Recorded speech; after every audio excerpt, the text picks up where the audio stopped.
नमस्कार, बहुत स्वागत है आप सभी का। मैं हूं आपके साथ नैना यादव, लेकर हाजिर हूं हमारा खास शो। और इस बीच जो बड़ी खबर है वो जान लीजिए।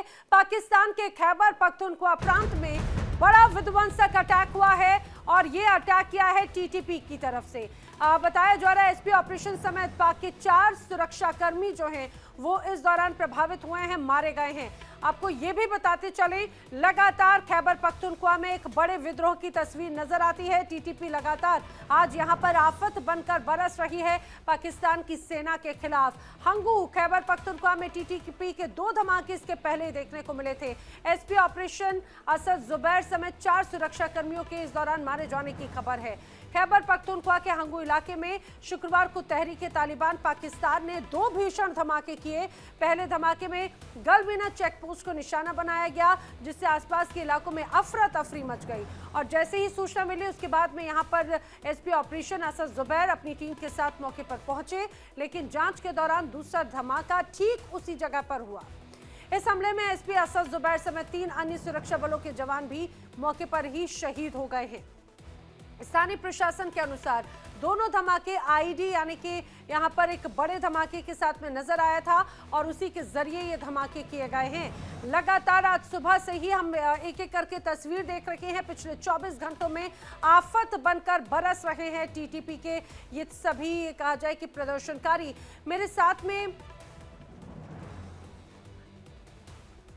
साथ में इस दौरान मेरे साथी जुड़ रखे हैं रमन सैनी ज्यादा जानकारी के साथ में। रमन, हमारे पड़ोसी मुल्क पाकिस्तान का खैबर पख्तूनख्वा हमेशा से ही बहुत ज्यादा पिछले कुछ वक्त से चर्चा और ये कहा जाए कि एक अलग तनाव यहां पर नजर आता है, और पिछले 24 घंटों में तो स्थिति कुछ अलग ही नजर आ रही है। एक बार फिर से बड़े धमाके की खबर है।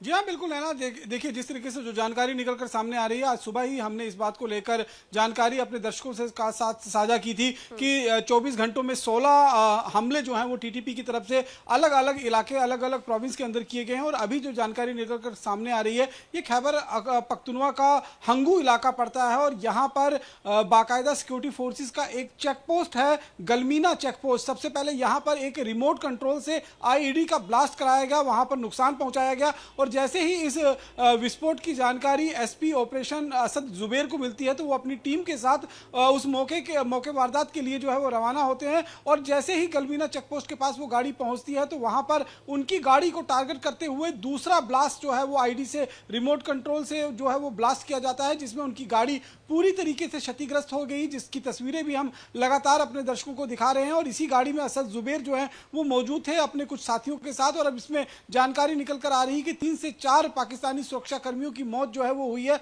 और उसके बाद उस पूरे इलाके की घेराबंदी कर तलाशी अभियान शुरू कर दिया गया है। ये बेसिकली पंगू का इलाका पड़ता है। इससे पहले हमने देखा कि खुर्रम के जो इलाका है वहां पर टीटीपी की तरफ से जो है वो हमला किया गया, जिसमें 25 सुरक्षा कर्मी जो है वो मारे जाते हैं, पाकिस्तानी सेना के जवान जो है वो मारे जाते हैं। इसी से पहले हमने देखा साउथ वजीरिस्तान में इसी तरीके का हमला हुआ, नॉर्थ वजीरिस्तान के इलाके में हमला हुआ, पेशावर में हमला हुआ। तो लगातार अगर हम देखें तो खैबर पख्तूनख्वा का जो इलाका है वहां पर पाकिस्तानी सुरक्षा कर्मियों के लिए वो इलाका पूरी तरीके से जहन्नुम में तब्दील किया जा रहा है टीटीपी के लड़ाकों की तरफ से। और ये कहीं ना कहीं एक गुस्से का इजहार है टीटीपी का, जिस तरीके से इसी खैबर पख्तूनख्वा के इलाके में जो पाकिस्तानी एयरफोर्स है उन्होंने बाकायदा एयर स्ट्राइक कर आम सिविलियन और महिलाओं और बच्चों को टारगेट किया गया था। उसका गुस्सा जो है वो टीटीपी के लड़ाकों में शांत होने का नाम नहीं ले रहा है। और लगातार न केवल खैबर पख्तूनख्वा बल्कि बलूचिस्तान के इलाके में भी टीटीपी के लड़ाके जाकर वहां पर भी अपने हमलों को अंजाम दे रहे हैं। तो पाकिस्तान के लिए इस समय स्थिति जो है वो बहुत विकट बनी हुई है,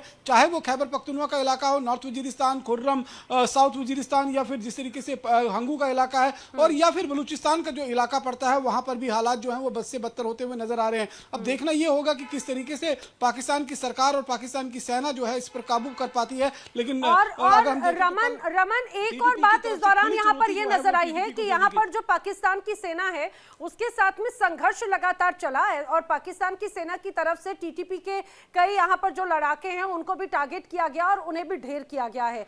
लेकिन जो सबसे महत्वपूर्ण बात है, खैबर पख्तूनख्वा के कुछ इलाकों में बताया यह जा रहा है कि टीटीपी के लड़ाकों ने चौकियां पर एक तरह से कब्जा कर लिया है और अपनी चौकियां बना ली हैं, वहां पे अपना एक तरह से गिरोह, अपना गढ़ उसे बना लिया है। लेकिन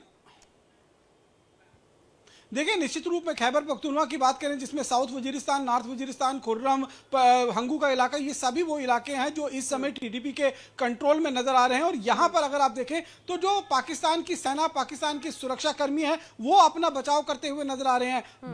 दिन के उजाले में भी आप देखेंगे तो हथियारबंद टीटीपी के लड़ाके जो हैं वो खुलेआम आपको रास्तों में घूमते हुए नजर आएंगे। यही हालात जो है वो बलूचिस्तान के अंदर बने हुए हैं। तो कल हमने देखा कि जिस तरीके से टीटीपी के एक प्रवक्ता की तरफ से खुलेआम आसिम मुनीर को चुनौती दी गई, यानी कि आप समझिए जिस देश में आप रह रहे हैं उसी देश के आर्मी चीफ फील्ड मार्शल को आप खुलेआम चुनौती दे रहे हैं कि आप आइए और मुकाबला सीधा हमसे कीजिए, अपने कमांडर्स को भेजिए, निहत्थी फौज को हमारे साथ मत भेजिए सिर्फ मरने के लिए। तो खुली चुनौती जो है वो यहाँ पर टीटीपी की तरफ से दी जा रही है। और टीटीपी के हौसले जब से अफगानिस्तान के साथ कॉन्फ्लिक्ट हुआ है और अफगानिस्तान ने माकूल और करारा जवाब पाकिस्तान को दिया, और उसके बाद टीटीपी के हौसले जो हैं और ज्यादा बुलंद हो गए हैं और बहुत ही हम ये कह सकते हैं कि बढ़ चढ़कर जो है वो अब इन हमलों को अंजाम दे रहे हैं। एक दिन 24 घंटों के अंदर 16 हमलों को अंजाम देना कोई छोटी बात नहीं है। और इसमें बड़ी संख्या में पाकिस्तानी सेना के जवान, पाकिस्तानी जो चौकियां हैं, जो निगरानी पोस्ट हैं, उनको पूरी तरीके से नष्ट करना, ये कहीं ना कहीं एक खुलेआम जंग का ऐलान टीटीपी की तरफ से पाकिस्तान की सेना के खिलाफ कर दिया गया है। जो तस्वीरें इस समय आपको हर दिन, हर शाम को अगर आप देखेंगे तो खैबर पख्तूनख्वा या बलूचिस्तान के इलाके में देखने को मिल रही है। नैना, ये अपने आप में बड़ा गंभीर हो जाता है और अब तो बार बार सवाल यही खड़े होने लगे हैं, क्या ये जो बढ़ता विद्रोह और टीटीपी का बढ़ता यहाँ पर जो वर्चस्व है वो पाकिस्तान की सेना के लिए तो चुनौती है ही, क्या खैबर पख्तूनख्वा धीरे धीरे पाकिस्तान के हाथ से दूर जाता हुआ नजर आता है? ये अपने आप में बड़ी तस्वीर है। रमन, आप नजर बनाए रखें, फिलहाल जानकारी के लिए आपका धन्यवाद। लेकिन पिछले 24 घंटों में, समझिए पिछले 24 घंटों में पाकिस्तान का खैबर पख्तूनख्वा इलाका यहाँ पर लगातार गूंज रहा है धमाकों की आवाजों से, क्योंकि टीटीपी, तहरीके तालिबान पाकिस्तान की तरफ से एक या दो नहीं बल्कि पिछले 24 घंटों में 17 हमले लगातार यहां पर किए गए हैं। अब इसीलिए तमाम बड़े सवाल खड़े होते हैं। आतंक का पनाहगार पाक अब चारों खाने क्या घिरता हुआ नजर आता है? ऐसा क्यों कहा जा रहा है? समझिए, चाहे बात टीटीपी हो, टीएलपी हो, बीएलए, और क्या इन तमाम अलग अलग संगठनों से उनकी क्या सेना पर, एक तरह से मुनीर की सेना पर भारी पड़ रहे हैं इनके लड़ाके? क्या जल्दी पाकिस्तान में तख्ता पलट होने वाला है? चर्चा तो इस बात को लेकर भी बड़े स्तर पर एक तरह से नजर आती है। इसीलिए बार बार सवाल यही खड़ा हो रहा है कि आखिर क्या हो रहा है? क्या एक अलग तस्वीर बनती हुई नजर आती है? करेंगे चर्चा। मेरे साथ में जो खास मेहमानों का पैनल जुड़ रहा है, ये सबसे पहले आपको मिलवा देती हूँ। मेरे साथ में इस दौरान रिटायर्ड ब्रिगेडियर शरदेंदु जी जुड़ रहे हैं, जो कि रक्षा विशेषज्ञ हैं। लंदन से डॉक्टर अमजद अयूब, पीओ के एक्टिविस्ट हमारे साथ में हैं।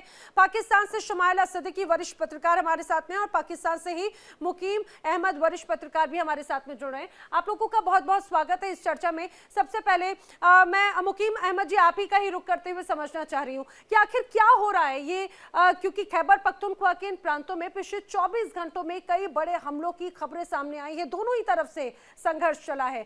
टीटीपी की तरफ से अटैक किया गया, पाकिस्तान की सेना ने भी यहां से जवाबी कार्रवाई की। नैना जी, बहुत शुक्रिया आपका। देखिए, ये दिस प्रूव्स के पाकिस्तान जो है वो दहशतगर्दी या टेररिज्म का विक्टिम है। दिस प्रूव्स दैट के पाकिस्तान के ऊपर हमले हो रहे हैं और उसके दुश्मन जो है उसे सपोर्ट कर रहे हैं। आपके सामने उन्होंने एग्रीमेंट भी किया, मान भी लिया, मुआहिदा भी किया, और उसके बाद उसे तोड़ भी दिया।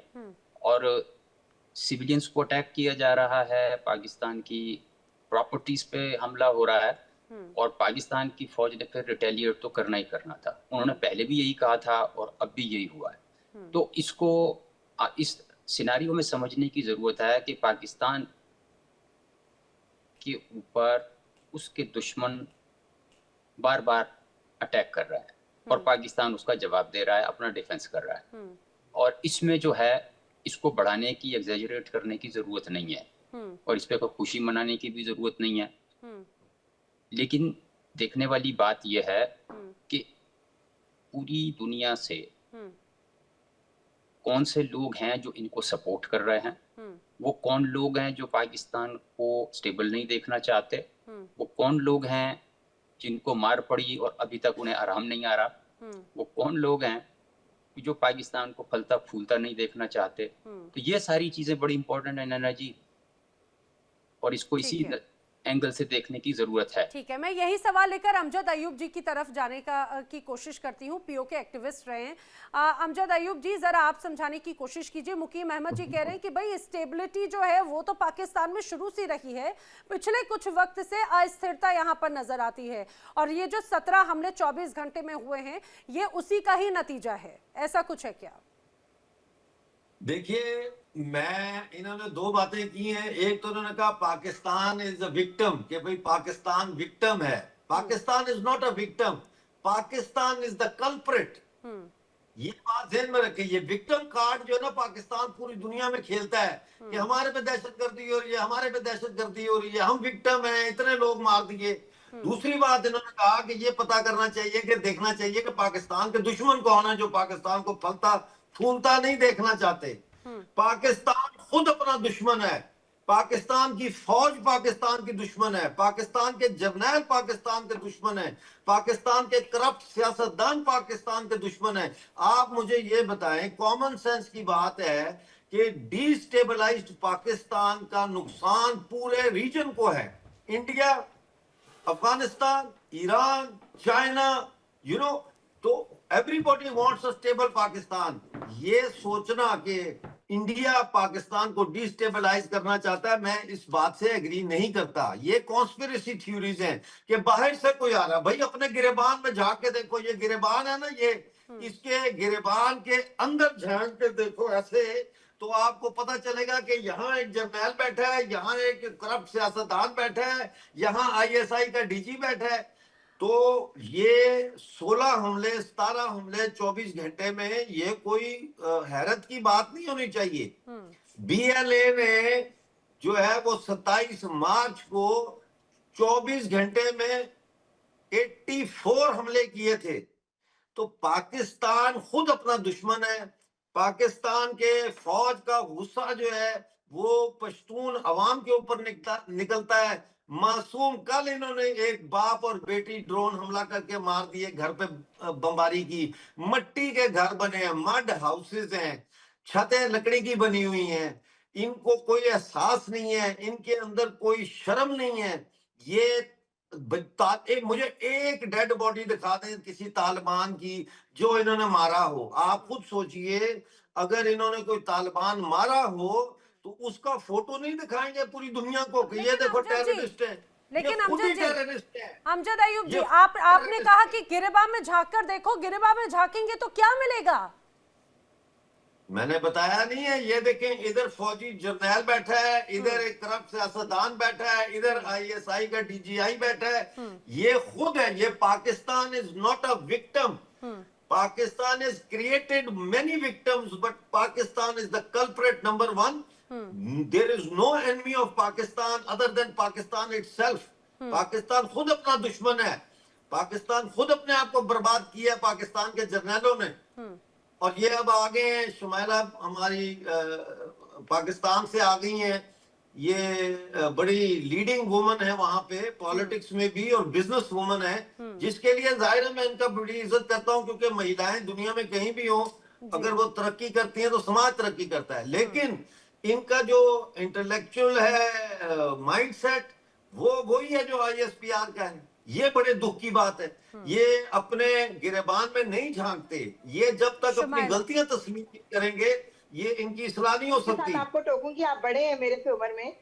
मेरा माइंड सेट किसके साथ होना चाहिए? मेरी फौज के साथ होना चाहिए, मेरी हुकूमत के साथ होना चाहिए, और बिल्कुल होना चाहिए, क्योंकि हमारी फौज के साथ नहीं होना चाहिए। उसी को तो बर्बाद किया। क्यों नहीं होना चाहिए? हमारी मुल्क बर्बाद कर दिया फौज ने, पूरा कंट्री तबाह बर्बाद कर दिया है। आप बात कर रहे हैं पठानों की, हमारी तो फौज में आधे से ज्यादा पठान है, लोगों को जेलों में डाला है।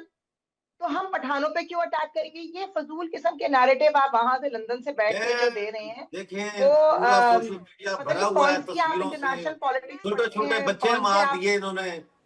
सर मैं सवाल करती हूँ शुमाइला, देखिए इसमें कोई शक नहीं, खासतौर से अफगानिस्तान और पाकिस्तान का ये कहा जाए भाई डीएनए तो सेम है ना, जाहिर सी बात है भाई। अब लेकिन जो अपने अलग अलग विवाद हो सकते हैं, अलग अलग विषयों पर मतभेद हो सकते हैं, लेकिन सबसे महत्वपूर्ण बात यह कि अभी कई ऐसी रिपोर्ट सामने आई, इंटरनेशनल रिपोर्ट्स में मैं पढ़ रही थी, उसमें यह है कि पाकिस्तान इस वक्त हालिया इतिहास की सबसे गंभीर आंतरिक सुरक्षा चुनौतियों से गुजर रहा है, चाहे बात टीटीपी हो, टीएलपी हो, बीएलए हो, और ऐसे आंतरिक जो हैं ही, उसके बाद में बॉर्डर लेवल पे तो अलग है ही, लेकिन बीएलए, टीटीपी, टीएलपी, ये सारे इस तरह से सबसे ज्यादा चैलेंजिंग सिचुएशन है। पिछले 24 घंटों में 17 से ज्यादा अटैक, इस बात को और भी ज्यादा ये उस पर स्टैंप लगा देता है। बता दीजिए कि आपके कौन से प्रोग्राम में, किस प्रोग्राम में पिछले 1 साल उठा के देख लीजिए, 2 साल उठा के देख लीजिए, 3 साल, ये 24 घंटे पाकिस्तान के लिए बहुत खतरनाक है। पाकिस्तान एक बहुत मुश्किल सूरत हाल से गुजर रहा है और पाकिस्तान को बहुत गंभीरता है, फलाना है, ये है, वो है। कौन से ऐसे प्रोग्राम में ये आप लोग जो है प्रोपेगेंडा नहीं करते और कुछ भी नहीं होता। पाकिस्तान उसी तरह स्टेबल है, पाकिस्तान का इंडेक्स भी ऊपर जा रहा है, पाकिस्तान में सड़कों पे लोग भूख से नहीं मर रहे हैं। जो आप लोग मीडिया के थ्रू एक नैरेटिव बिल्ड करने की कोशिश कर रहे होते हैं, वो कहाँ है? वो सिर्फ आपके चैनल्स पे ही चल रहा है, उसके अलावा कहीं नहीं है। अच्छा, तो तो आपके अटैक हुआ चैनल- है क्या? मेरा ख्याल अटैक है हुआ आपकी है, रेटिंग खैबर भी आएगी। पख्तूनख्वा में अटैक हुआ है? हाँ, जब हमारे ऊपर कोई आंख उठा के देखेगा तो हमें उसको आंख निकालना मैं आता वही है। पूछ रही हूँ, क्या खैबर पख्तूनख्वा में पाकिस्तान अटैक के हुआ है? ऊपर कोई टीटीपी की गलत तरफ आंख से क्या उठाएगा, हमले हुए हैं? पाकिस्तान विक्टिम है। पाकिस्तान ने, हमने जनाजे उठाए हैं, हमने अपने घरों से जनाजे हाँ, उठाए वो हैं। तो हमने मेरा देखा था। ताल्लुक वाह कैंप से मसूद है। अजहर का पूरा वाह कैंप परिवार, में भी, आतंकी मसूद जो कि अजहर का एक परिवार बहुत ही, आतंकियों के सिक्योर जनाजे में एरिया वहाँ है। पे बाकायदा वहाँ सेना तक के भी जो जनाजे अधिकारी उठाए गए थे हैं। वो बहुत यहाँ पे वहां से भी टेस्टुएं जनाजे बहाते हुए उठे हैं। नजर आ रहे थे, वो हमने हमने जो देखा। देखा है ना, वो आप लोगों ने नहीं देखा। जो हमने भुगता है वो आप लोगों ने नहीं भुगता। हम एक वॉर जोन में रहे हैं। मैं आपको बता रही हूँ, मैं खुद बाग कैंट से हूँ, जहाँ पे एक्सप्लोजिव फैक्ट्री भी है, सब कुछ है। उस जगह पे नहीं आप आ सकते बिल्कुल भी, अमजद जी, बहुत कभी ममनुआ इलाका है, बहुत सिक्योर इलाका है। मैंने बट स्टिल भुगता है। वहां तक पे अटैक हुए, उन जगहों तक पे अटैक हुए, तो हम कैसे विक्टिम नहीं है? हमारे भी बच्चे मरे हैं, हमारे, मेरे अपने खानदान के कितने लोग शहीद हुए हैं।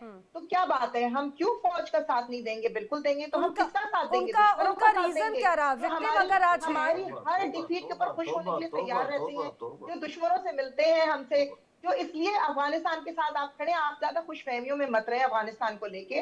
अफगानिस्तान ब्रदर मुल्क है। आज अमजद हमारे जी, हालात आपकी ये बात हैं, पे हो तौबा सकता है कल तौबा ठीक कर हो रहे हैं जाए। शुमाइला। हो सकता है कल ठीक हो जाए। आप पराई शादी में अब्दुल्ला दीवाना क्यों हो रहे हैं खामखा में? अरे आपकी आपने कश्मीर में बोलने की कोशिश की, अमजद जी आपको वहीं तौबा रोक तौबा दिया कर गया। रहे हैं। जी, वो उनको करने दीजिए, उनको बनता है तौबा करना, क्योंकि वो जितना झूठ बोलते हैं। वो मुझसे उम्र में बड़े हैं, मैं उनकी बड़ी इज्जत करती हूँ, डॉक्टर हैं वो, पढ़े लिखे आदमी हैं, बट उनको एक माइंडसेट के साथ वहां पे बिठाया गया है। अनफॉर्चुनेटली उनको एक प्रोग्राम बिठाया गया है कि आपने ये बोलना है। मैं तो बताता जाहिर हूँ, सी बात है, उनका मैं तौबा बताता करना हूँ कि बनता है। मेरा ऊपर जाने से mindset पहले किसने हमको बनाया है? तौबा करनी चाहिए। जो भी बैठ के मेरा झूठ बोले माइंडसेट उनको तौबा पाकिस्तानी करनी फौज ने चाहिए। बनाया है। पूछो कैसे? जी, आवाज तो आ रही है कि पाकिस्तानी नहीं आ फौज रही? के साथ मैं खड़ी हूँ मेरा और हमेशा mindset पूरा पाकिस्तान खड़ा पाकिस्तानी रहेगा। फौज ने बनाया। 22 पूछो करोड़ आवाम कैसे? पूरी फौज के साथ खड़ी है। 17 साल आप की इस उम्र में खुशफहमी मुझे मत जेल में रहिए। कैद किया। ये 1 फौज साल है कैद, तो हमारी 5 करोड़ की सालमियत है। सजा दी गई। आपसे मुनीर नहीं कई है, दफा मुझे आप जेलों में डाला आंखों में गया। आंख डाल क्या के मैंने जवाब क्या दिया किया? भारत को। मैंने नारा लगाया, हमें- मैंने स्टूडेंट ऑर्गेनाइजेशन में काम किया। इसमें मुझे उन्होंने डाला तो मुझे पता चला, जब मुझे मिलिट्री कोर्ट में ट्राई किया गया तो मैंने उस मेजर कोर्ट के जब आप मुल्क जो के खिलाफ जज था, खड़े होंगे उसको मैंने तो आप चुनौती क्या दी चाहते थी। हैं? आपको फूलों के मैंने हार कहा, उस पहनाए दिन से जाएं। डरो। आप जब इस दुश्मन दिन मुल्कों के साथ पाकिस्तान मिलके के इनके अवाम राज तुम्हें हमें गिरेबान देखेंगे से तो आपको क्या पकड़ेंगे। किया जाएगा? और तो आज अमजद पकड़ अयूब रहे जी- हैं अमजद पाकिस्तानी अयूब जी- फौजियों को घर में बिठा गिरेबान दीजिए। से। फिर मैं शर्देंदु जी का रुख करूंगी, लेकिन अमजद अयूब जी, शुमाइला जो बड़ा सवाल पूछ रही हैं, आपको आखिर जेल में क्यों डाला गया? क्या आपने वहां की सरकार या सेना के खिलाफ आवाज उठाई थी क्या? इसीलिए आपको वहां मैंने पे वहां जेल किसी में के डाला गया? खिलाफ आवाज नहीं उठाई। मैंने जमहूरियत के लिए आवाज उठाई। मैंने डेमोक्रेसी के लिए आवाज उठाई। मैंने पाकिस्तान के अंदर मार्शल लॉ ना लगाने के लिए आवाज उठाई। मैंने इन फौजी जर्नैलों के खिलाफ आवाज उठाई कि ये डेमोक्रेसी को और आपका नहीं जो है सैबोटाज कर रहे हैं। हमने वहाँ डेमोक्रेटिक राइट्स के लिए किया। हमने बड़ी कोशिश की। देखिए जी, मैं बिल्कुल क्लियर बात करता हूँ, हम एक दिन में नहीं पहुंचे इस नतीजे पे कि हम इंडियन हैं और हम पीओजे के इंडिया का हिस्सा है। एक दिन में नहीं पहुंचे। हम भी पहले नारे मारते थे, पाकिस्तान जिंदाबाद, और कश्मीर जो है उसके नारे, कश्मीर बनेगा। वो हमें तो बाद में पता चला कि भाई इंडिया ने तो हम पे हमला ही नहीं किया, हम पे तो हमला पाकिस्तान ने किया 22 अक्टूबर 1947 को। हम तो इंडियन है। तो एक दिन में हम यहाँ नहीं पहुंचे इस नतीजे पे। It took us time, there was a process ठीक है, through which we were put through, जिसके बाद में पता लगा कि ये जो इतना हम पे जुल्म कर रहे हैं, ये इसलिए कर रहे हैं कि ये हम इनके गुलाम हैं, हमारी धरती को क्या हो लूट रहे जाता है हैं। ना अमजद जी कि जिसको जो चीज दिखाई जाती है लोग उसको उसी रूप में देखते हैं, और शायद शमाइला जी का ये जो नैरेटिव है शायद वही बात है। और जैसा शमाइला ने भी कहा कि भाई हम यहाँ पर जनाजों के साथ में पाकिस्तान की सेना खड़ी रही है, जनाजे लेकर गई, हमने देखा था बिल्कुल हाल ही में ऑपरेशन सिंदूर के दौरान मसूद अजहर का परिवार या फिर मसूद अजहर जिस जगह पे था या जिन जगहों पे आतंकी ढेर किए गए थे वहां पे इन्हीं के जो आर्मी चीफ हैं वो आंसू टेसुए बहाते हुए पहुंचे थे। वेल शरदेंदु जी का मैं रुक कर रही हूँ, ब्रिगेडियर शरदेंदु जी, सबसे महत्वपूर्ण बात ये, सॉरी मैं आपके पास में सबसे लास्ट में आ रही हूँ, लेकिन क्योंकि मैं चाह रही थी आप इस पूरी सिचुएशन को जरा समझाइए, क्योंकि बार बार कई ऐसी रिपोर्ट्स कहती हैं कि आज का जो खैबर पख्तूनख्वा का इलाका टीटीपी के साथ में जो बड़े स्तर पर नजर आता है वो बिल्कुल 2021 का अफगानिस्तान वाला सीन जो है वो एक बार फिर से रिपीट कर देता है। बाकायदा ऐसे ही छोटे छोटे कस्बों को अपने तालिबान ने उसको अपने कंट्रोल में, अपने भरोसे में लिया और उसके बाद में एक बड़ी तस्वीर नजर आई। तो क्या वैसी ही तस्वीर अब खैबर पख्तूनख्वा में नजर आ रही, टीटीपी का रोल यहाँ पर जो नजर आता है?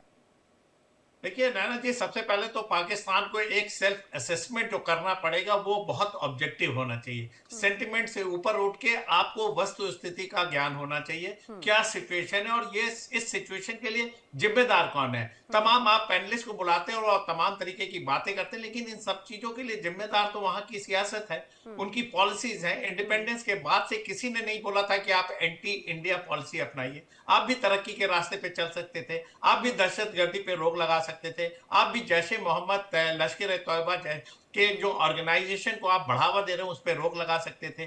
फौज को अपनी ट्रेनिंग कर देते, सरहदों की सुरक्षा करने के लिए लगते, उनको सिविल एडमिनिस्ट्रेशन में इन्वॉल्व नहीं करना चाहिए था, उनको एक प्रोफेशनल ट्रेनिंग देनी चाहिए थी। साथ में आपको अपनी इकोनॉमी, अपनी इंडस्ट्रीज को डेवलप करना चाहिए था, एग्रीकल्चर को बढ़ावा देना चाहिए था।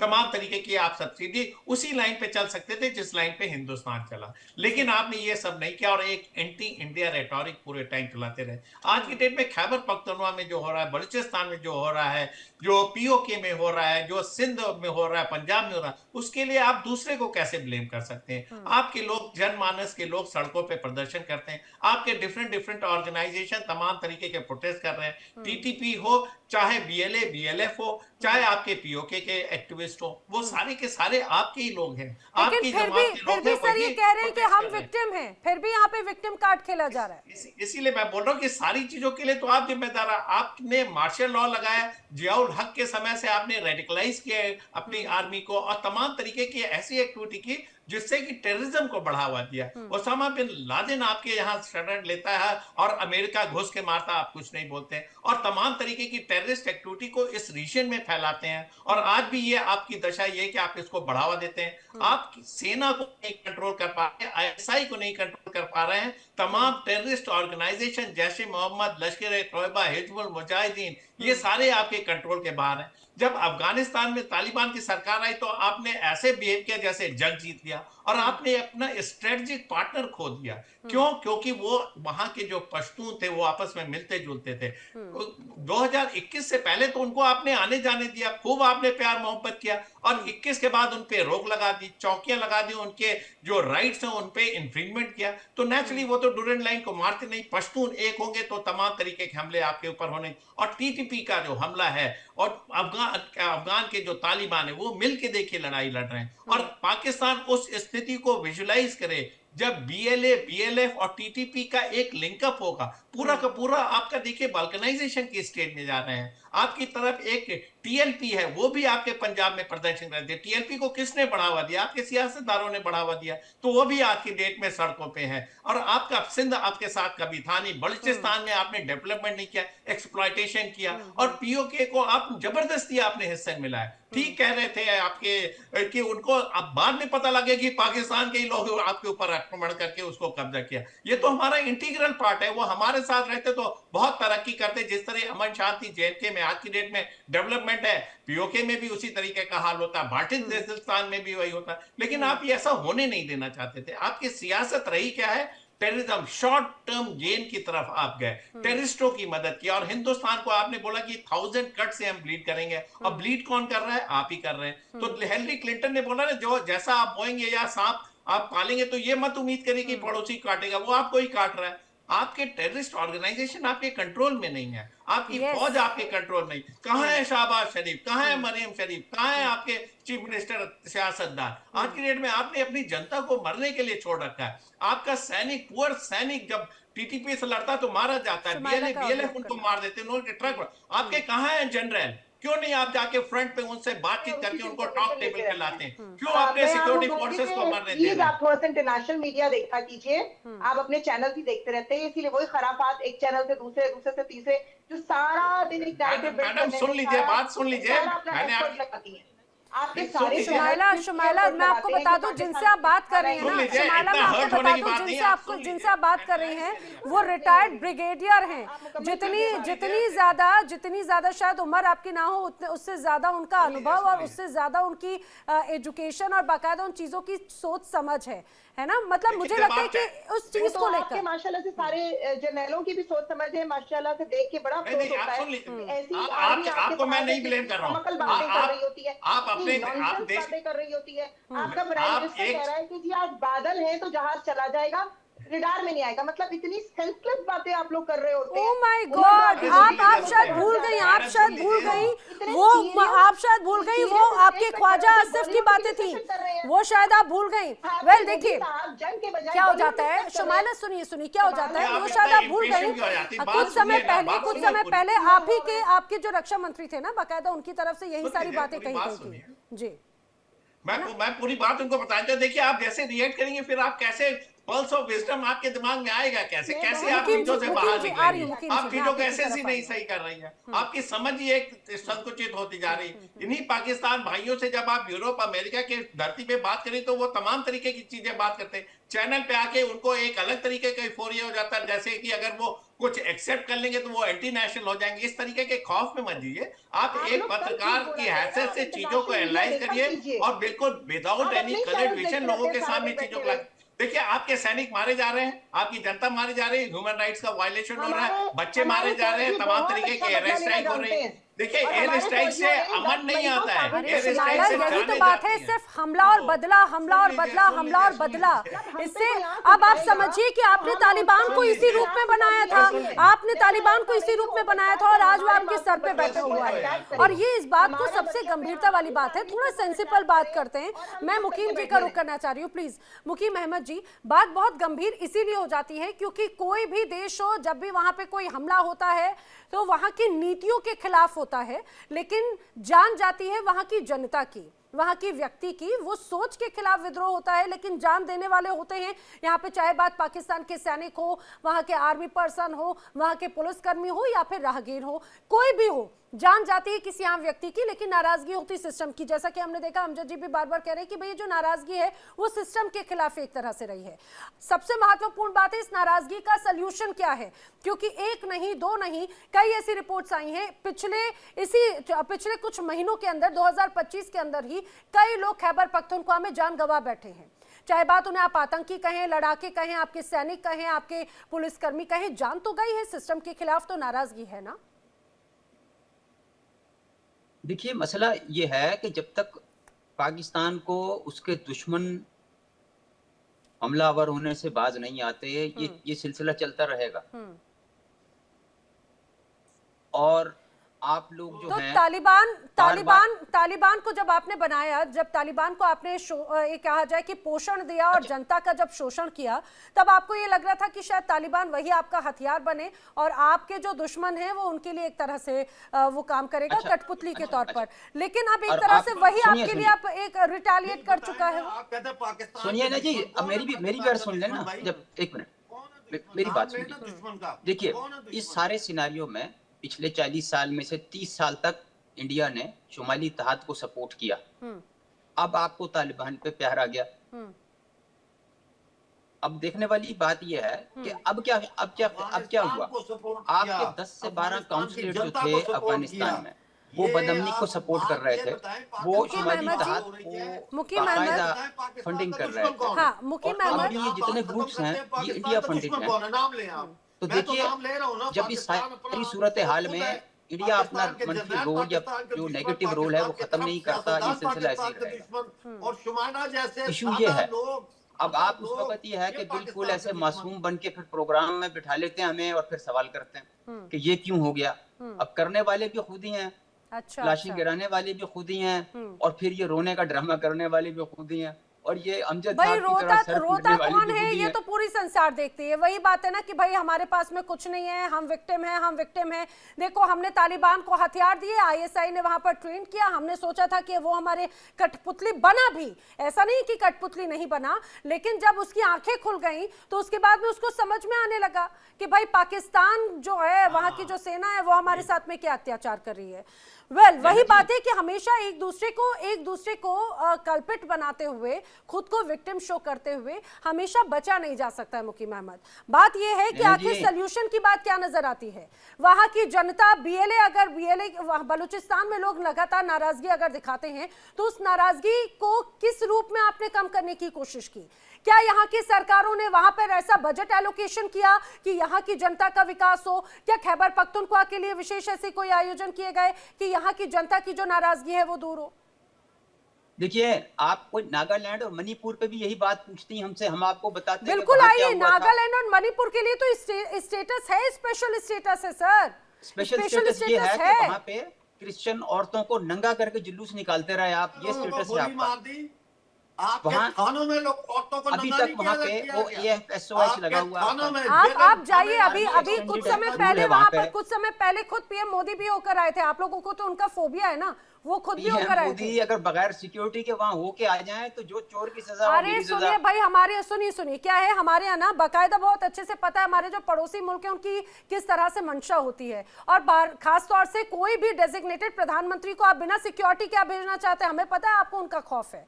लेकिन दूसरी बात मैं आपसे ये जानना चाह रही हूँ, क्या बीएलए में, क्या बलूचिस्तान या खैबर पख्तूनख्वा में, अभी जो अमजद जी ने कुछ समय पहले बोला था कि यहाँ पर जो पाकिस्तान की सेना है ना, वो गाड़ी पे झंडा लगाकर पाकिस्तान का वहां पर जा नहीं सकती। अमजद जी, मैं गलत हूं क्या?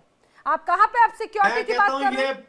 ये पाकिस्तानी कब्जे वाले जम्मू कश्मीर बैठे हुए कहाँ है, बात कहाँ की कहते हैं, वहां पे पाकिस्तान का झंडा लगा के दिखाएं। पिछले प्रोग्राम में मैंने शुमाना जी को चैलेंज किया था, मैंने कहा आप जाए मुजफ्फराबाद, पाकिस्तान का झंडा ऐसे ऐसे लहराएं और वीडियो डालें, मैं देखता हूँ मैं जाके कैसे डाल सकते हैं। मुझे सवाल ही पैदा नहीं होता। पाकिस्तान का झंडा मैं लहरा के आपको दिखाती हूँ और मैं वापस भी लगा के दिखाती हूँ। पता नहीं आप कहाँ बैठ के क्या क्या बोलते हैं। वहाँ जाए, लोगों को इकट्ठा करें, पाकिस्तान जिंदाबाद के नारे लगाएं, फिर मैं देखता हूँ। लेकिन अमजद जी मुझे एक बात बताइए, आखिर ऐसा क्यों नहीं कर सकते भाई? पाकिस्तान का झंडा, कोई अपने देश का झंडा किसी प्रांत में ले जाकर क्यों नहीं फहरा सकता? खैबर पख्तूनख्वा या बलूचिस्तान में क्यों नहीं फहरा सकता पाकिस्तान का झंडा? बिल्कुल फैला सकता है। वही बात है, क्यों नहीं फैला सकता? क्योंकि ये पाकिस्तान का हिस्सा नहीं है, इन पे पाकिस्तान ने कब्जा किया है। पाकिस्तान में अक्टूबर और नवंबर 1947 में इन्होंने कब्जा किया। चैनल आप जो कहते हैं बाद कि हम इन्होंने यमन की बात करते हैं, 27 मार्च 1948 को बलूचिस्तान पे हमला करके कब्जा किया, ठीक है ना, और इन्होंने वो ब्रिटिश बलूचिस्तान पे कब्जा कर लिया, अफगानिस्तान के इलाकों पे भी कब्जा कर लिया। लेकिन अमजद जी सबसे महत्वपूर्ण बात है, फिर भी विक्टिम बने हुए हैं ना। आप कह रहे हैं कि भाई पीओके को आप एक तरह से खुद कह रहे हैं कि यहाँ पे पाकिस्तान की सेना ने उस पर कब्जा किया, हिंदुस्तान का हिस्सा था, लेकिन यहाँ पर तो विक्टिम ये खुद ही बने हुए हैं। अगर जनता वहां से अब आवाज उठा रही है तो पाकिस्तान में आजाद देखिए, पाकिस्तानियों को पार्ट जम्मू कश्मीर इंडिया है, गिलगित बल्तिस्तान इंडिया है, हम इंडियन है, भले 100 साल तक हम पाकिस्तान के कब्जे में रहेंगे, फिर क्यों नाराजगी है जब सब कुछ इतना गुडी है शुमाइला? फिर भी हम वंदे मातरम का जो है व्रत करेंगे, पाकिस्तान के खिलाफ हमारा प्राइम शुमाइला, मैं आप ही की बात का तो सवाल पे पूछ रही हूँ कि फिर इतना गुडी है जब आप बोल रहे हो कि 30 रुपए मीटर वहाँ पे बिजली। चैनल पे सारी प्रॉब्लम है, कि जब इतना गुडी गुडी है तो फिर यहाँ पर ऐसे आप अभी हम आतंकी हमले की बात कर रहे हैं, फिर यहाँ पर हमला क्यों हुआ, लोगों का विद्रोह क्यों नजर आया, क्यों यहाँ पे पाकिस्तान की जो सेना थी उनकी जो वर्दी है वो उतार दी गई? फॉरेन मिनिस्टर है, मगर 2025 हम पाकिस्तान को मानते ही नहीं है। जाके पूछो गिलगित बल्तिस्तान के लोगों से। पड़ गया कि क्या है? नहीं, वो तो पूरी दुनिया जानती है, वो तो पूरी दुनिया जानती है। मैं शरदेंदु जी का रुख करना चाह रही हूँ एक बार। शरदेंदु जी, कई रिपोर्ट्स ऐसी कहती हैं कि पिछले कुछ वक्त में जिस तरह से पाकिस्तान में लगातार खुली चुनौती टीटीपी की तरफ से नजर आती है, टीएलपी की तरफ से नजर आती है, और ऐसे तमाम अलग अलग इलाके हैं जहां पर एक तरह से बड़ी चुनौतियां नजर आती है। हालांकि मुझे लगता है कि हमारे जो पाकिस्तान से बैठे पैनलिस्ट हैं वो इस बात को स्वीकार नहीं करेंगे, लेकिन ये यहाँ के आंकड़े, यहाँ के रिपोर्ट्स, यहाँ की तस्वीरें खुद चीख चीख के कहती है। और जब ये दूसरे कहा जाए कि कभी पहुंचते हैं यूएन पर या कभी पहुंचते हैं यूएनजीए पर, बाकायदा वहां पर एक्सपोज भी होती है, तस्वीरें चीख चीख की कहती है। आखिर क्या वजह इसकी? क्या यहाँ पे सिस्टम के प्रति नाराजगी, यहाँ पर ये कहा जाए जो नौकरशाही है या जो सरकार का जो तानाशाही रवैया है वो उसके खिलाफ अब नाराजगी है, विद्रोह है? देखिए, पाकिस्तान के अगर एक प्रांत में कोई दिक्कत हो तो बात की जा सकती है, लेकिन सारे के सारे प्रांतों में आपके यहाँ डिस्टर्बेंस है, ये कैसे आप इस सिचुएशन में आप कैसे पहुंचे? अगर ऐसी सिचुएशन होती तो उसके लिए वहां की सियासत जिम्मेदार है। आपको मानना पड़ेगा कि आपके यहाँ ह्यूमन राइट्स और जिस तरीके के आर्मी की एट्रोसिटीज है अपने उन नागरिकों के लिए, उसको आपको चेक करना पड़ेगा। एक हाई हेडेडनेस है आपके, जब सिविल कोर कमांडर के घर में जनमानस घुस जाता है तब आपको समझ में आता है कि कितना रोष है आपके यहाँ, और आप एक सिविलियन को आर्मी कोर्ट में ट्राई करते हैं। ये कौन सा जस्टिफिकेशन है? ये तो किसी भी तरीके से पॉसिबल नहीं कि आप सिविलियन को आर्मी कोर्ट में ट्राई करें। और आज सुन लो, एक बार सुन लीजिए। और ये तो सबसे जो प्लस पॉइंट जो वही मैं बार बार कहती हूँ कि ये जो इंडिया एंटी इंडिया सिंड्रोम है ना, इसमें ब्रिटेन में कुछ हो तो इंडिया की गलती नजर आएगी, इंडिया की भूमिका नजर आएगी, कनाडा में कुछ हो तो इंडिया की भूमिका नजर आएगी, ऑस्ट्रेलिया में हो तो इंडिया की भूमिका नजर आएगी। ये सिंड्रोम है। ये पाकिस्तान की मोहतरमा डिस्टर्बेंस कर रही। सुन लीजिए आप एक बार को, आप जब जिससे कि आपके में भी थोड़ा सा ज्ञान बढ़े, आप जानिए कि क्या हो रहा है आज के आपके देश में, इसका आपको ज्ञान होना चाहिए। How Pakistan is perceived outside Pakistan, इसके बारे में भी आपको जानकारी होनी चाहिए। तो कम से कम ये सुन लीजिए कि जो हम परसीव कर रहे हैं, हम आपके दुश्मन नहीं। पाकिस्तान का सबसे बड़ा अच्छा फैक्टर ये कि उसको हिंदुस्तान जैसा पड़ोसी मिला है। कोई ऐसा रेडिकल पड़ोसी होता तो कब के आपके 4 टुकड़े हो गए होते। बलूचिस्तान अलग हो जाता, सिंध अलग हो जाता, पंजाब अलग हो जाता, खैबर पख्तूनख्वा अलग हो जाता और पीओके हमारे साथ मिल गया होता। लेकिन आज की डेट में हिंदुस्तान का स्टैंड ये है, आप सुन लीजिए, बहुत चारों प्रदेशों में ये आपके प्रदेश ऑर्गेनिकली एक है नहीं। आप इस चीज को समझ लीजिए। किसी एक जेंटलमैन ने पाकिस्तान का नारा दिया और पाकिस्तान बन गया, लेकिन ऑर्गेनिकली आप जुड़े नहीं है, एक दूसरे से कनेक्टेड नहीं हुए। बलूचिस्तान में आपने क्या किया? पूरा एक्सप्लॉयटेशन, सारे रिसोर्सेज का एक्सप्लॉयटेशन किया और अपने किटी भर ली। और सामंती व्यवस्था आपके पंजाब में फैली थी, इसलिए डिस्प्रपोर्शनेट वेल्थ हुआ, इकोनॉमिक डेवलपमेंट हुआ नहीं। और आपने हमेशा फॉरेन एड लेनी चाहिए, चाहे वो मिडिल ईस्ट हो, चाहे अमेरिका हो, चाहे चाइना हो। चाइना का सीपेक का इतना बड़ा एक्सपेंडिचर, आप इकोनॉमिकली चाइना के ऊपर डिपेंडेंट हो गए। अब अमेरिका भी आपसे कहता है कि हमें रेयर मिनरल चाहिए आपके यहाँ, और आपके असीम मुनीर लेके जाते हैं ब्रीफ केस और रेयर मिनरल का एग्जीबिशन लगाते हैं जैसे वो सेल्समैन है। तो आप अपने देश की सरजमी को बेच रहे हैं, फॉरेन पावर को बुला रहे हैं। और वहीं अफगानिस्तान है हमेशा आपके साथ खड़ा, लेकिन आपने उसी के सीने में खंजर भोंका। रशिया को तेल नहीं खरीदेंगे अब उनसे, माफ कर दीजिए, फौरन माफ कर दीजिए। सारी चीजें माने नहीं लगती। आप जबरदस्ती का आर्गुमेंट करिए। आप अपनी देखिए डिस्टर्बेंसेस पाकिस्तान में रोज लोग मर रहे हैं, सिक्योरिटी फोर्सेस में हमले हो रहे हैं, बलूचिस्तान में हमला, खैबर पख्तूनख्वा में हमला। आपके सैनिकों के देखिए वर्दी को पब्लिक में डिस्प्ले कर दिया जाता है, और वो बहुत शर्मनाक है सर, वो बहुत शर्मनाक है। किसी भी देश की सेना के साथ में इस तरह से अगर नाराजगी शर्म की बात है। वो बड़ी शर्मनाक है। इनकी वर्दियां उतार के पीओके में क्या हाईवेज पे हमने टांग दी। वो जो टूटी फूटी हाईवेज इन्होंने बनाई हुई है वहां उन पे इनकी वर्दियां नंगे करके टांग दिया। नहीं नंगा सर, करके मतलब तो भेजा हालांकि हुआ ऐसे देखिए था। ठीक है ठीक है ठीक है चड्डी ना उतारना, ठीक है प्लीज ठीक है चड्डी ना शुमाइला, उतारना। बात यह है कि भले ही इंडिया और पाकिस्तान के बीच में जो भी कॉन्फ्लिक्ट्स रहे हों, लेकिन जब ये तस्वीरें हम देखते हैं खासतौर से सेना को लेकर, मैं वही बोलती हूँ किसी भी देश की सेना, कोई भी सैनिक अपने देश के प्रति वफादार होता है, उसके साथ में जब ऐसा कुछ बर्ताव होता है तकलीफ होती है। लेकिन मैं मुकीम अहमद जी का रुख करते हुए एक सवाल जरूर जानना चाह रही हूँ। अभी जैसे शुमाइला ने कहा कि भाई 2025 में पाकिस्तान ने अपनी ताकत, अपनी बड़ी तस्वीर दिखाई, दूसरी तरफ आपने कहा विक्टिम है। अभी 2 नवंबर को आने वाले वक्त में इसी साल, इसी 2025 में लश्कर-ए-तैयबा बड़ी रैली आयोजित करने जा रहा है और उस रैली को एक तरह से लीड कर रहा है हाफिज सईद का बेटा। जगह जगह इसी रूप में कहा जा रहा है कि तमाम आतंकियों को एकजुट करने की एक तरह से कोशिश है, जो डैमेज हुआ उस डैमेज को रिकवर करने की कोशिश है, जो मरकज खत्म किए गए उनके लिए चंदा तो वसूला जा रहा है और बाकायदा इस तरह की अब अलग अलग ब्रिगेड भी तैयार की जा रही है, महिलाओं की ब्रिगेड भी तैयार की जा रही है। ये विक्टिम है, ये विक्टिम कार्ड है क्या? जो आतंकी, जो अंतर्राष्ट्रीय आतंकी घोषित हैं, एक तरह से ऐसे संगठन जो बैन हैं, अगर आप उनको खुली तौर से अगर इस तरह की परमिशन से या रैली हो रही है तो ये विक्टिम कार्ड होता है, कहां से हो जाएगा? देखिए नैना जी, आप फैक्ट्स पे बात कीजिए। ऐसी कोई चीज नहीं हुई है कि उनको कोई ऐसी परमिशन दी गई है। दे आर बैंड, उनके तमाम एसेट्स कॉन्फिस्केट किए गए हैं, उनकी सारी जो लीडरशिप है वो जेल में मर रही है और ऐसा गवर्नमेंट ना उनको करने देगी और ना ही पाकिस्तान की पब्लिक करने देगी। तो आप चिंता न कीजिए, आप शांति रखिए और उम्मीद रखिए कि पाकिस्तान उनको पॉजिटिवली रिस्पॉन्ड करेगा और ऐसा कुछ नहीं होने वाला कि ये लोग इकट्ठे होके पाकिस्तान को नुकसान पहुंचा सके। हम 78 ईयर से आपको भी बर्दाश्त कर रहे हैं और इनको भी बर्दाश्त कर रहे हैं। जहां तक हमारी हिम्मत है हम जवाब देते हैं, जैसा 7 से लेके 10 मई तक आपको जवाब दिया। तो कोशिश कीजिए कि अपना बचाव रखिए, अपना डिफेंस बनाए रखिए और छेड़छाड़ ना कीजिए, इसका रिजल्ट अच्छा नहीं। हाँ नहीं, इसमें तो कोई शक नहीं। देखिए अब तो नया भारत की बात हो ही जाती है। अब वो वाला भारत नहीं है ना जो 1991 वाला हो, ये वो भारत नहीं है ना जो जिस तरह से मुंबई में अटैक करने वाला हो। नया भारत है, हम सीधे कहते हैं अगर छेड़ोगे तो छोड़ेंगे नहीं। ठीक उसी तरह से जो सर्जिकल स्ट्राइक हुई, ऑपरेशन सिंदूर हुआ और हर बार ऐसे तमाम ऑपरेशन जो आपके, जो ये कहा जाए भाड़े के जो टट्टुओं को भेजा जाता है ना और आतंकियों को, हाफिज सईद जैसे लोगों को जब आप घर में बैठा कर रखते हैं, उनके संदेश को जगह जगह पर जो आप पढ़ने की बात करते हैं और ऐसे, और उसके बाद में उन्हीं को पालते पोसते हैं, ओसामा बिन लादेन जैसे लोगों को बैठा कर रखते हैं और उसके बाद में विक्टिम कार्ड की बात कहते हैं, जो आप दबी जुबान में, जो कुटिल मुस्कुराहट के साथ में बोलने की कोशिश कर रहे हैं, वो पूरी दुनिया बहुत अच्छे से जानती है। उस पर काउंटर करने की जरूरत भी नहीं होती। अमजद अयूब जी, वही बात है, जब घर में अगर सांप पालेंगे तो उल्टा डसता है या नहीं डसता है? सर तालिबान को लेकर बात हो रही, मैं बार बार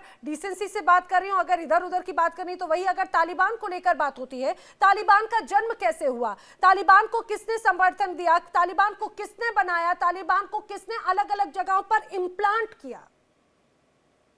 बिल्कुल, ये आपकी बात सही है कि नॉर्दर्न अलायंस की हुकूमत गिराने के लिए पाकिस्तान ने मदरसों से बच्चों को निकाला, उनको असला दिया, उनको ट्रेनिंग दी और चूंकि वो स्टूडेंट थे और उर्दू में स्टूडेंट को तालिब कहते हैं तो वहां से तालिब से तालिबान निकला और ज्यादातर इसमें मौलाना फजल रहमान JUI जो है उनके मदरसों के लोग शामिल थे और फिर इनको बच्चों को आगे करके तालिबान की शक्ल में पीछे पाकिस्तान आर्मी गई और उन्होंने काबुल से उनको बेदखल किया और अपने तालिबान की वहां पे सरकार बनाई। तो अब मसला ये है कि वो तालिबान तो खत्म हो गए, ये नए तालिबान है और ये जो नई नस्ल के तालिबान है, इन्होंने फिर ये देखा है कि हमारे मुल्क को तबाह और बर्बाद करने वाले तो हम खुद थे। और क्यों किया? क्योंकि पाकिस्तान के साथ जुड़े हुए थे। पाकिस्तान से अलहदा हो जाओ, हटो, पाकिस्तान को छोड़ो, कौन हमारी मदद करेगा? चाइना चलते हैं, तो चाइना के साथ दोस्ती की, फिर देखा चाइना ने तो हमें डेथ ट्रैप के अंदर फंसाया है, अब क्या करें? बोला नहीं, हिंदुस्तान चलते हैं। हिंदुस्तान आए, मुत्तकी साहब फॉरेन मिनिस्टर हिंदुस्तान आए और कितने एग्रीमेंट्स किए और आज ये क्यों पाकिस्तान के बजाय काबुल में जश्न मनाया जा रहा है कि हिंदुस्तान का, भारत का रिपब्लिक ऑफ इंडिया का एम्बेसी जो है फुल्ली फंक्शनल हो गया है काबुल में। ये सोचे ना, एक बिल्कुल ही हार्ड लाइन कंजर्वेटिव जो देवबंद इस्लामिस्ट हैं उनकी गवर्नमेंट है। अमजद अयूब जी, दरअसल क्या है ये बिना उलझन बात की ये सभी जानते हैं, खासतौर से अगर इन्वेस्टमेंट्स की बात होते हैं, इंफ्रास्ट्रक्चर को लेकर, जब जब हमारे आस पड़ोस के मुल्क जो हैं, भले ही वो हमारे दुश्मन क्यों ना हो, भले ही उन्होंने हमें खंजर क्यों ना घोंपे हो, जब जरूरत पड़ी है इंडिया ने हमेशा उनके साथ में बड़ी भूमिका निभाई। तुर्की की बड़ी एक तस्वीर नजर आती है, तुर्की में जब बड़ा क्राइसिस था तो इंडिया ने हमेशा वहां पर भेजा। आप नेपाल में जब बड़ा क्राइसिस हुआ तो नेपाल में वहां पर मदद भेजी। अफगानिस्तान के तो इंफ्रास्ट्रक्चर का एक कहा जाए कि रिहेबिलिटेशन को लेकर एक बड़ी तस्वीर अपने आप में नजर आती है। अगर पाकिस्तान अगर अपना सही रुख रखता, जो शुरुआत में हमने एक तरह से समर्थन किया भी, लेकिन जब बार बार वही धोखा देने की बात आई तो उसको जवाब भी उसी रूप में दिया गया। लेकिन शरदेंदु जी, अब जिस तरह से लगातार बड़ी तस्वीर नजर आती है, चर्चा इसीलिए भी बहुत ज्यादा जरूरी हो जाती है क्योंकि पाकिस्तान की सीमा बहुत बड़े स्तर पर भारत से जुड़ती है। यहाँ का ये विद्रोह, यहाँ पर ये अलग अलग खंड खंड होता पाकिस्तान का, अलग अलग इलाका, आपको लग रहा है खैबर पख्तूनख्वा या बलूचिस्तान में बढ़ता विद्रोह अब उन इलाकों को एक तरह से पाकिस्तान खोता नजर आ रहा है क्या? देखिए, Pakistan at the verge of vulcanisation है, इसमें कोई दो राय नहीं। एक गृह युद्ध की स्थिति में जाता जा रहा है, चारों स्टेट में प्रॉब्लम है और जो एक इनका बहुत बड़ा स्ट्रेटजी कहलाया था वो भी इनसे अलग हो गया है। देखिए, जब जन आक्रोश सड़कों पे आता है तो बड़ी बड़ी सत्ताएं हिल जाती हैं, इसको समझना पड़ेगा। आपके शहबाज शरीफ का कंट्रोल नहीं है और आसिम मुनीर सिर्फ अमेरिका की तरफ देख रहे हैं और उनका कोई मकसद नहीं है। सर, क्योंकि रेयर मिनरल्स हैं, रेयर अर्थ मिनरल्स हैं, उसकी डील कर रहे हैं, पर्सनल डील्स हो रही हैं, जेबें भर रही हैं और यही एक तरह से पाकिस्तान के सियासतदानों का इतिहास रहा है ना, भ्रष्टाचार को। और जिस तरीके से वो टैकल कर रहे हैं अपने जनमानस को, वो देखने लायक है। आप डिस्प्रोपोर्शनेट फोर्सेस का इस्तेमाल करते हैं, एयर स्ट्राइक करते हैं, उनके हक हकूक नहीं देते हैं, तमाम तरीके की जातियां होती जो प्रोटेस्ट करता है आप उसको उठवा ले जाते हैं। इस तरीके का हाई हेडेडनेस आर्मी का, वो भी अपने लोगों के लिए ये नहीं पैलेटेबल है। ये इस तरीके से जनता वहां आहत होती है और जन आक्रोश है। देखिए, टीटीपी को इतना बड़ा सपोर्ट क्यों मिल रहा है? बीएलए ने पूरा प्रांत आपसे अलग कर देने की स्थिति में गया, एक्सेप्ट एक दो शहर छोड़ के आपका एडमिनिस्ट्रेशन वहां है नहीं। तो ये स्थिति क्यों आपने आने दी? आपको टॉक टेबल पे आना चाहिए था, आपको यूनिफाइड डेवलपमेंट करना चाहिए था। आपने पंजाब की सामंती व्यवस्था को इसे आगे बढ़ाया और आपने कॉन्सेंट्रेट किया उन सामंती लोगों पे जो टेररिज्म को बढ़ावा दे रहे थे और एंटी इंडिया रेटोरिक पूरे टाइम चलाते रहे। आपने अपने इनवर्ट काम किया नहीं, इस वजह से ये स्थिति है आपकी। और पाकिस्तान के एक डिफिकल्ट दौर में गुजर रहा है, ये सभी का मानना है। और पाकिस्तान की आर्मी के बस का नहीं है इन चारों प्रांतों को कंट्रोल करना। एक तरफ तालिबान और टीटीपी का इतना एग्रेशन, बीएलए एक रेगुलर आर्मी, उसको आप नहीं कंट्रोल कर पा रहे हैं। आप कंट्रोल कर पाएंगे अपने नागरिकों को जो गरीब है, जिनको 2 महीने की रोटी नहीं मिल रही और जो इन्फ्लेशन की मार खा रहा है, आप उनके ऊपर जाति करते हैं, आप उनके ऊपर डंडा चलाते हैं। आप उनके जनरल हो सकते हैं लेकिन आम नागरिकों के जनरल नहीं है। आप सिर्फ सियासतदानों की चमचागिरी कर सकते हैं, उनके आगे पीछे घूम सकते हैं। पाकिस्तान की आर्मी है कहां प्रोफेशनल? तो आप अपने इंटरनल यहाँ पर लीडरशिप क्राइसिस या पॉलिटिकल क्राइसिस नजर आ रहा है? आप सारे युद्ध हार जाते हैं तो आप कहां से प्रोफेशनल हुए? किसी भी तरीके से आप अपने देश आपके साथ जो 10 मई को हुआ है कि उसके लिए हमारी हमदर्दियां आपके साथ है, मगर आप अपनी फौज को जितना हमने तो प्रूव दिया है। आपके 9 टेररिस्ट इलाके और 11 एयर बेसेस को हमने उड़ा दिया। कितने टेररिस्ट मारे गए, कितनी क्षति पहुंची। क्यों आपके डीजीएमओ गिल्स पे आके उन्होंने बोला कि सीज फायर करिए, भाग के अमेरिका जाते हैं, तमाम तरीके की डीलें करते हैं। तो पाकिस्तान का देखिए कोई कंपैरिजन नहीं है हिंदुस्तान के साथ। मुकरमा चाहे जितना चिल्ला ले, जितने मेरी आवाज को दबाने की कोशिश करें, लेकिन सच्चाई वही रहेगी। आप इस तरीके से आप बातों को समझने की कोशिश करें ना, खूब मंडूक मत करिए। कुएं का मेढक कुएं में रह जाएगा, बाहर निकलिए, देखिए दुनिया कहाँ पहुंच गई है। पाकिस्तान के नागरिकों से, पत्रकारों से अपील करता हूँ कि चीजों को समझिए। आप इस तरीके का शमाइला, देखिए मेन बात पता है क्या है, आप 10 मई की बात करती हैं। मैं तो कहती हूँ कि भाई आपको बाकायदा आप अपनी सेना पे भरोसा करती हैं, हमें अपनी आवाम, अपनी सेना और हमें इंटरनेशनल मीडिया पर भी भरोसा है, हमें यूएन पे भी भरोसा है, हमें यूएनजीए पर भी भरोसा है, ऐसे तमाम अलग अलग तमाम संस्थाओं पर पूरा भरोसा है। वेल, आप बात सुना करिए, आप रिएक्शन देने से पहले बात सुन पूरी। हमारा मुल्क एक मजबूत हाथ में है। उन्होंने 10 मई को जो किया है, जो भारत के साथ उनके जितने भी गंदे इरादे थे उनको हाथ में मिलाया, उनके राफेल गिलाए, उनके साथ जो जो कर सकते थे किया, जिसकी अभी तक वो जहनी तवाज़ुन अपना जो है भारत नॉर्मल नहीं कर पा रहा। और सुबह देखिए शाम पाकिस्तान की पता है शुमाइला, क्रेडिबिलिटी जो इससे है पूरे नफरत- विश्व में इससे सबको पता नफरत है। साफ तौर आप से जो झलकती बोलते है। हैं कोई मानता थोड़ी है आपकी बात को। आपकी शर्तेंदु बात को जी, कोई नहीं शर्तेंदु मानता जी है। बोल लेने दीजिए ना। मुझे लगता है कि शायद यही एक अपना अपनी एक बात को खत्म करने की, अपनी पीड़ा को खत्म करने की बात है। लेकिन मैं अमजद जी का रुख करना चाह रही हूँ। ठीक है शुमाइला, प्लीज सुनिए, प्लीज सुनिए, प्लीज। मैं प्लीज इसलिए कह रही हूँ, भले आपकी उलझुल आपके लॉजिक्स हो, लेकिन मुझे लगता है एक डिसेंसी से बात करते हैं, क्योंकि वही बात हो जाती है कि आप अपनी भड़ास निकाल लीजिए, लेकिन पूरी दुनिया जानती है, तस्वीरें हैं, सैटेलाइट इमेजेस हैं, आप किन किन चीजों को झुटलाएंगी।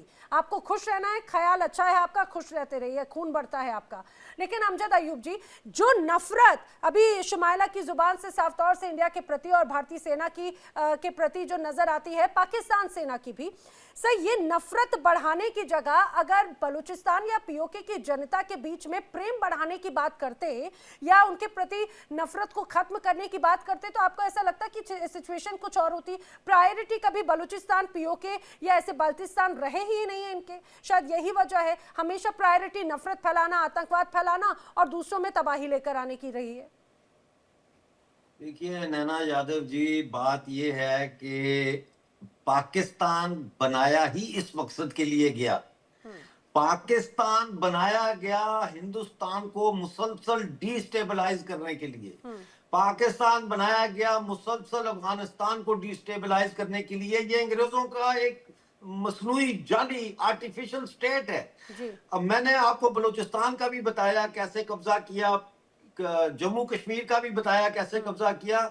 इन्होंने जो खैबर पख्तूनख्वा है इस पे भी नाजायज कब्जा किया धोखे के साथ।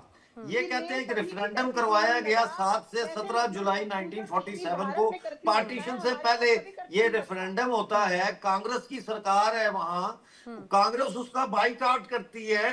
पश्तून जो है, हिस्टोरियंस लिख रहे हैं कि जनाब उस रेफरेंडम में मुस्लिम लीग को 2,90,000 के करीब वोट मिले और जो इंडिया के साथ एक्सेशन है उसको 2,900 के करीब वोट मिले। लेकिन उसमें बड़ा सवाल यह है कि आधी से ज्यादा पश्तून आबादी ने वोट ही नहीं कास्ट किया, क्योंकि कांग्रेस ने बाइकआउट किया था। ट्राइबल बेल्ट जो है उसमें वोटिंग हुई नहीं, फिर लेकिन वोट सबसे रिगिंग हुई। महत्वपूर्ण बात है कि इस चीज को कोई स्वीकारता नहीं है। मौजूदा स्थिति को लेकर अगर मुझे लगता है सर सबसे गंभीर बात ये कि अच्छी बात है, हम देखते हैं कि पाकिस्तान ऐसा नहीं है कि यहाँ की सेना के प्रति अगर कोई आवाज उठा रहे, तो ये आज की जनता है और आज के लोग हैं जो सिर्फ सीखी सिखाई बातों पे नहीं चलते। लोग पढ़ रहे हैं, समझ रहे हैं, अपने आप को ग्रो कर रहे हैं। पाकिस्तान की जो युवा पीढ़ी है वो भी बहुत अच्छे से जानती है और यही वजह है कि शायद वो आगे बढ़ रही है। और यही वजह है कि वो अब जो पूरा अभी तक एक तरह से पतन होता रहा है ना, जो दबाने की पूरी कोशिशें होती रही, अब उसके खिलाफ आवाज उठाते हैं और उन्हीं को आवाज दबाने की कोशिश जो है ये पाकिस्तान की सेना या यहाँ की सरकारें करती है। और उसी के प्रति विद्रोह टीटीपी भी पिछले 24 घंटों में लगातार अगर ऐसे बड़े प्रदर्शन करिए तो वो लड़ाके कहां से आए, स्लीपर सेल्स कहां से आए, वो उन्हीं के बीच के ही लोग हैं जिन पर ये गोलियां चलवाते हैं। वेल, आने वाले वक्त में क्या होगा ये जरूर देखने वाली बात है और ऐसा लगता है कि अब ये विद्रोह और आगे बढ़ता हुआ नजर आएगा। लेकिन शांति होना बहुत जरूरी है, शांतिपूर्वक समाधान निकलना जरूरी है, लेकिन पाकिस्तान माने तब तो। आप सभी मेरे साथ इस चर्चा में शामिल हुए, आप सभी का बहुत बहुत धन्यवाद। लेकिन अपने दर्शकों को बताते चले, इंडिया डेली अब आपकी स्मार्ट टीवी पर भी मौजूद है। इंडिया डेली 24/7 अब आप लाइव देख सकते हैं इन सभी प्लेटफॉर्म्स पर।